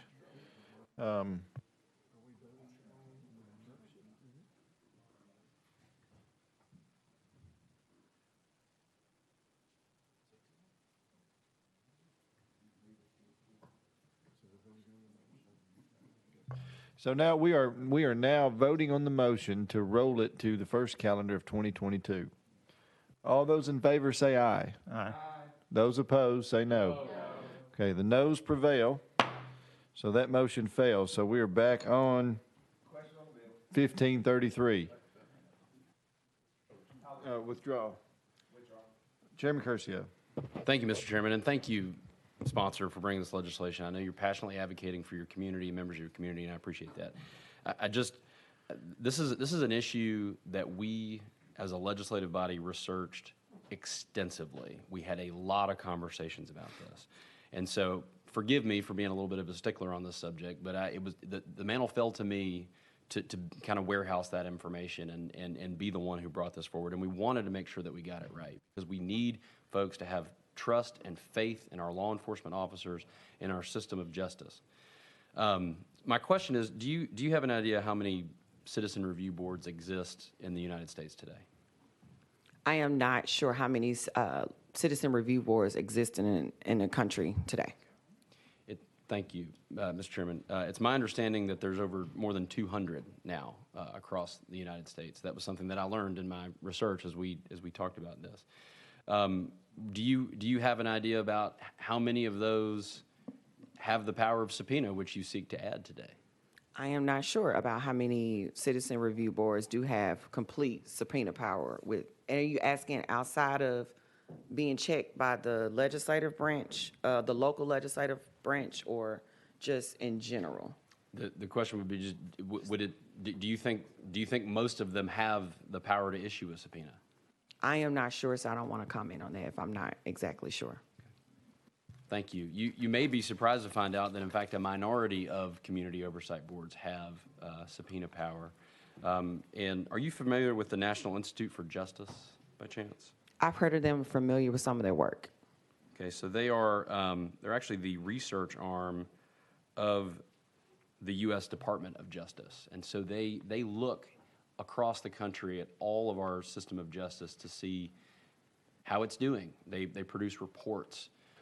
They do extensive research and data analysis on different aspects of our law enforcement system. Would you agree that those are probably the right folks to do that job? I do believe the Department of Justice has a hand in ensuring that there's fairness in our criminal justice system, but I also know that, they have had to come to Memphis specifically, or Shelby County, to ensure that they are acting properly, because we have found in several instances that law enforcement has not been acting proper. You may have heard the stories about what's going on in juvenile court. They had to come down, and other various issues we have had. So, yes, I agree that they are there to ensure that law enforcement is acting as they are proper. And my guest just testified that as an officer, he sees that there are instances where they are not. And I think that it's important that we are continuing to bring transparency to the system and allow citizens to feel as if those who are tasked with protecting their safety are acting in a way that is fair and just. And unfortunately, that's not always the case. And some of the issues with local government is that it can be politicized. And again, as my speaker testified, they have tried to get these subpoenas and they were able to do that successfully. And so this is just an opportunity to bring those issues to the forefront, hear them and say, hey, it may not be working as we intended, and we just want to improve this in a way so that we can continue to bring transparency and stronger relationships between the community and law enforcement. So you would agree that the Department of Justice are the experts? I would say so far they have to be, because they are the federal branch. So nobody else is able to do that. I would agree with you, and that's why when I researched this issue, I looked to the National Institute of Justice to see what do they say about community oversight boards. And they produced a very, very lengthy report on these and have analyzed them all over the country. So that's where I learned that actually a minority of these boards have subpoena power.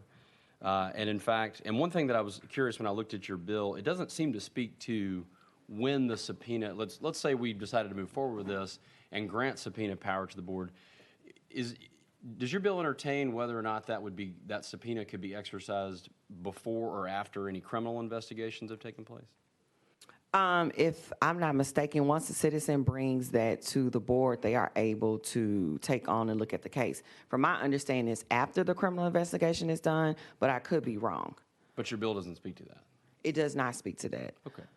So what we found is that most citizen oversight procedures, of the small minority that do have subpoena power, including Berkeley and San Francisco, they are actually prohibited from undertaking an investigation until all pending criminal charges against any police officers have been adjudicated, or unless they receive permission from the district attorney to proceed. So it's a very, very delicate balance that you're going with there, because you've got to make sure that those things are done properly. Your bill does not speak to that.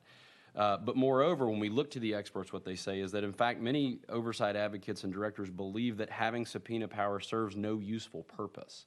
So the very experts, the people who designed these boards that we all now know and appreciate, are saying this serves absolutely no useful purpose whatsoever. It's here in the National Institute for Justice report. It says, if the Oversight Board already has authority under Garrity versus New Jersey, subpoena power adds nothing. If the oversight body lacks authority under Garrity to compel testimony, there's still little reason to seek subpoena power. They go on to say that trying to secure subpoena power could involve oversight planners in lengthy court battles with officers, unions that they may not win. And in addition, in the process of the litigation, planners may incur significant legal costs and lasting poor relations with the police or the sheriff's department. Although subpoena power could in some limited circumstances be useful for forcing citizens to testify or provide documents, oversight staff are unlikely to want to exert such coercion. The experts have told us this is a bad idea.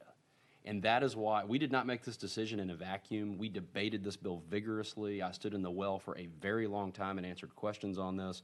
We did not phone this in.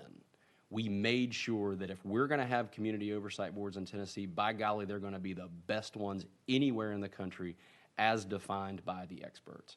So I cannot entertain deviating from that path in any way, shape, or form, and I hope I've illustrated why this political football is exactly that. It's something to be able to go home and cheer about, but the experts are telling us it serves no useful purpose.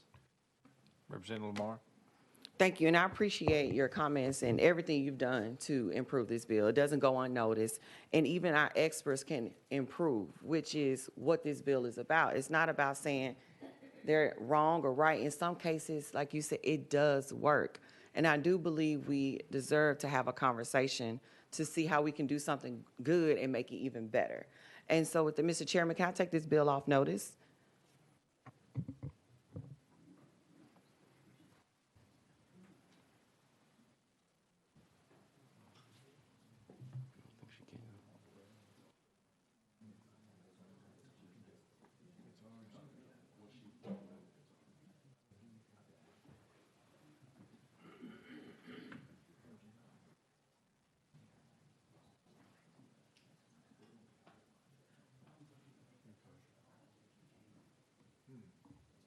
What's the objection to giving her the courtesy? Mr. Chairman, I know we're tight on time. That may require ruling of the clerk. I did not think that taking a bill off notice once discussion has begun in a committee is possible. I've never seen it done. I'm trying real hard not to look at Representative Hardaway. He's been here longer than I have. But once the committee begins, there are several motions that can be made by committee members. But for a member on their own to take a bill off notice, I have never seen done, and I don't think it's possible, but only the clerk would know that for sure, or Representative Hardaway. Yes, sir, Mr. Hardaway. Thank you, Mr. Chairman. I do know, but I think I have a more sound way of doing it, and that's to request the opinion from the clerk. Mr. Chairman, I would suggest that that might be better done between now and next meeting. Well, we will take a very short recess. Okay, well, hold on. We'll hold off on that.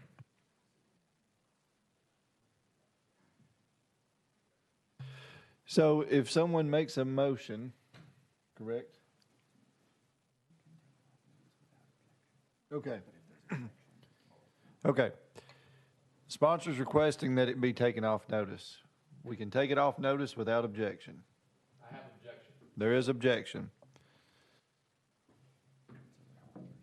So now we are back on the bill. Question has been called. Any objection? Mr. Chairman, Yes, sir, Representative. I had asked for a clerk's opinion. They sent us the opinion. Yes, sir. I'm sorry. And what was that opinion? The opinion reads, as stated to me,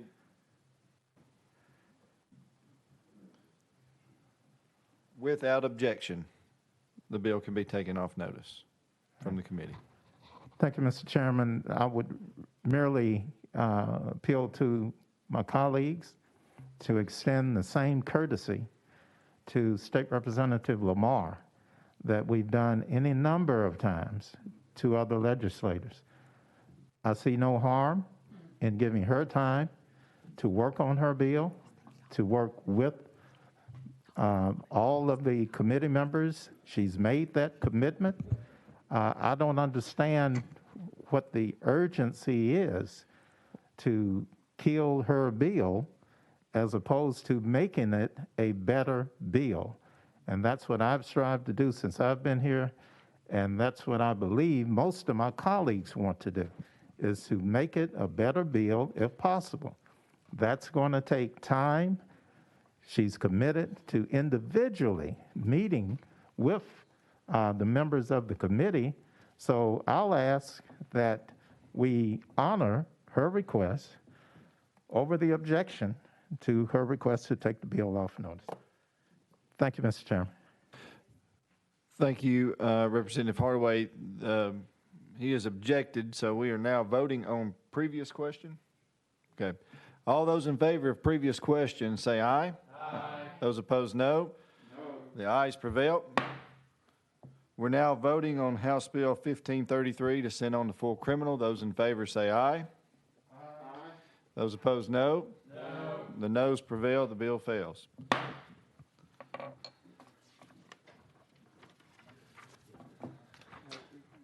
Representative Hardaway. Thank you, Mr. Chairman. Mr. Chairman, I have House Bill 0001 that also has witnesses who have driven to Nashville for testimony. And since we're obviously going over, if we're not going to be able to get to the bill today, which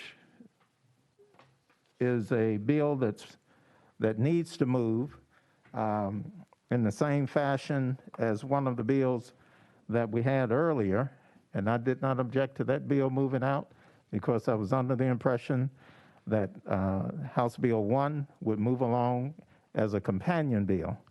So I'm asking, Mr. Chairman, that if we're not going to hear that bill today, that it will be set for the next calendar in the number 1 spot so that these witnesses don't make a 200-mile drive for nothing.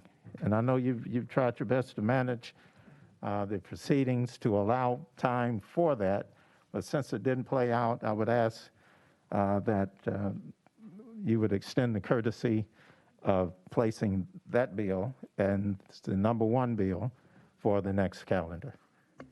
Representative, you have my word that you will be number 1 on the next calendar. Thank you, Mr. Chairman. Yes, sir. Members, all bills that were not taken up today will be rolled to next week's calendar. We're adjourned.